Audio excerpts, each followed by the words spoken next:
Today is Saturday, and you know what we do on Saturdays. We go to you and we celebrate what's going on in your garden. But the theme of today is deep mulch. Also be aware of what you watch on the internet. Jack's beanstalk is not a real thing. I wanted to plant something blue yesterday. Well, it's Friday at my house, and you know what that means. That's right, it's time to plant. I did say I was going to plant something blue, so come on, let's plant. Blue watermelons. Photoshopped, they're beautiful. They're not a real thing, although I'd really like to have a blue watermelon. We did plant yellow watermelon seeds. Let's go over to this side of the garden where we had such good luck with those yellow watermelon last year and get a couple of those in the ground. It's gonna be ready. Look how big that thing is. That looks like 38 pounds. If it's not ripe, oh well, I got another one down in there just as big. It's the biggest thing I've ever grown. Be tickled if we got a few more, even if they're half the size of this one. But I didn't have a butcher knife with me, so we're gonna have to cut this up to the house. As in the time of King Arthur, let's draw the sword from the lotus pond. Well, that might be a little too big. So what do you think? Let's go ahead and cut it the short way. See what we got.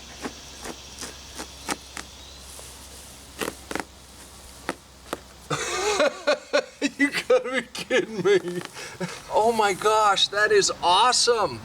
And these are seeds that we saved. I'm gonna put a couple, I'm gonna space them out a little bit. I'm gonna put a couple on each hill. And on these, I'm gonna go ahead and punch them down just a little bit. I'm gonna give these a little bit of insulation. I don't know exactly how long it's gonna take them to germinate. Now let's go plant something else. And another really exotic melon. Take a look at this. Now I ordered some fun kind of seeds, and I'm probably gonna call these the wrong thing. 2 years ago, I put in those Russian melons, the little orange striped ones, kind of a cross between a cantaloupe and a cucumber. They're little, but they were kind of nice. They're fun anyhow. But I saw these, I'm gonna say this wrong, these Jari melons. I've got a link in my Amazon store if you're interested, but they're gonna be kind of like the Russian melons, except they're gonna be all different colored stripes. That ought to be fun, but I'm gonna plant those back here out of the way, just in case. Now it says to plant 5 in a hill and to space them out 3 feet. So I got about 3 feet here, and there's 10 seeds in this pack. You know how I like to follow instructions. I mean, they look like cantaloupe or cucumber seeds. But since I have no idea, I am gonna kind of follow their instructions. Okay, about 2 inches deep, there, about 3 feet apart. Planting the other 5 right there, about 2 inches deep. Okay, didn't say anything about mulch, but you know me. I want to conserve this soil temperature. I also want to conserve the moisture. So there you go. A little bit of mulch. It's too bad there's no such thing as blue watermelons or blue strawberries. Potato towers are another one. Most potatoes are determinate. You can hill them up all you want. They're not going to continue to make potatoes. It's a cool camera trick, but it doesn't really work. Got to be careful with that.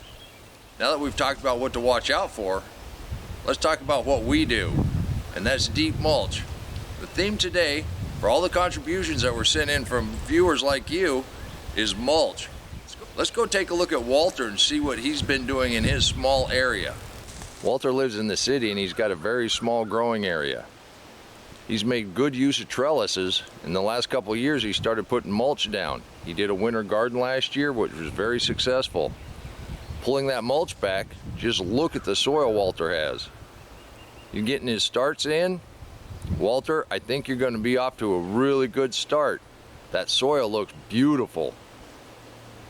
And with that worm bin right there in the middle, that's what that white lid is. I think you're on the right track. We look forward to seeing how your garden grows, Walter. Walter, that was fantastic and a testament to the deep mulch. You know, we put these radishes in not very long ago. This is why we do it. Because it tastes great. Let's go on over to North Carolina and take a look at Rick's garden. We haven't seen Rick in a while, but he makes really good use of buckets, his raised beds, his deep mulch. From what I understand, his tomatoes and peppers went in this weekend. Rick has been inspiring this group for the last couple of years, and we sure do appreciate it. Rick, this looked wonderful. We can't wait to see how the summer progresses for you. Hit the like button, let everybody know how much you appreciate them sharing what's going on in their garden. Tanner's a relatively new contributor to this group. He said he's been planting almost every day. His deep mulch, the beds, the trellises. Look at the potatoes and the roost stout leaves. Tanner, you're going to have a bumper harvest. This is wonderful. Thank you. Let's stop by and take a look at another thing that's orange. See how they're doing. And look at all of those carrots. You can do this too. And pretty quick. They'll look just like those carrots. Art had reason to visit his old garden. Look at the sunflowers. There's going to be a field in that raised bed. And a few carrots that overwintered in the deep mulch. And even a couple strawberries. Your new garden's going to be great, Art. Thank you. Frank and Karen are back in the garden. I'm glad to see you guys. It's been a while. I'm planting the usual suspects in the deep mulch, but they did have a question about onions. How I deal with onions in the deep mulch. Basically the same thing. I'm just planting them like you planted them. We just put a little mulch around them. Seem to be doing just fine. Got to remember though, got to have the right kind, long day versus short day, depending on where you live. Onions are kind of heavy feeders, and they do like a lot of water. So don't just put them out there and forget about them. It's what I used to do. But this little patch seems like it's doing just fine in the deep mulch. I hope that answers your question, Frank. Glad to see you and Karen back in the garden. Now, if you'd like to be part of this group that likes to get their hands dirty and grow things that taste great, all you have to do is send in a couple pictures of your garden every now and again. Help motivate others. Show what's possible in a garden. This week's been wonderful for questions.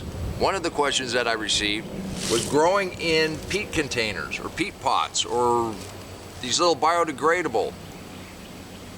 So I'm going to show you what I do. I'm going to plant these next to a pole so when they get big I can at least give them a little support, tie them up a little bit. So just like everything else, dig down the soil. Now this is not going to break down fast enough for the roots to be able to push out. So I like to take and just kind of break them. And then I just throw that out on the mulch and let it break down naturally. But just like taking out of a container, I mean, you would think that you could just plant this whole thing. I think you're going to be disappointed with what you get. But see, those roots are all the way up against there and they're starting to bunch up on the bottom. So I kind of rough that up just a little bit. Backfill like normal. We'll come back and give this a little drink and we're good to go. I'm going to go ahead and get these other two in the ground. And while we're doing that, let's go ahead and take a look at another question from one of our viewers. Steve had a question about sweet potato slips. Let's take a look. So when we first started doing sweet potatoes, I did an experiment on which would grow better. Slips without roots, slips with roots, or slips that had been up-potted. And what we found was the up-potted grew best. The slips with roots grew second best. Now the slips that didn't have any roots on them, they eventually kicked in and they did okay too. And they all seemed to produce very nice hills of potatoes. It took a lot longer for the slips without roots to get going. As you can see, we just have our ends in little containers filled with water.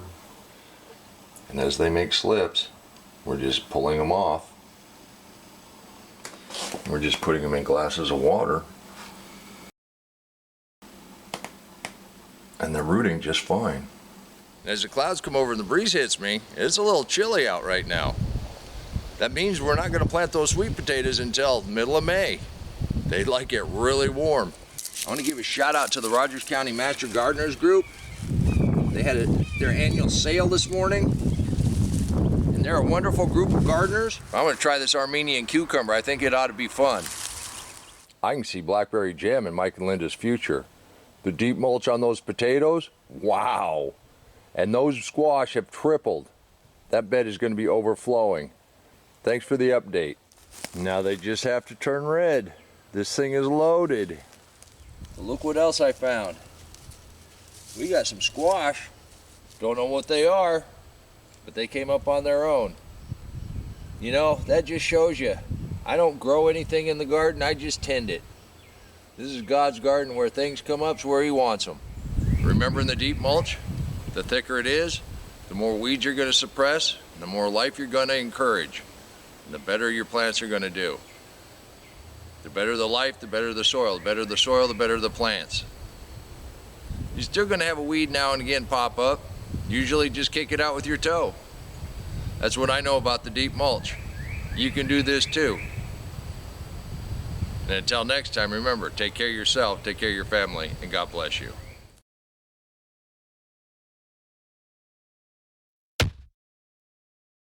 Come on, let's plant.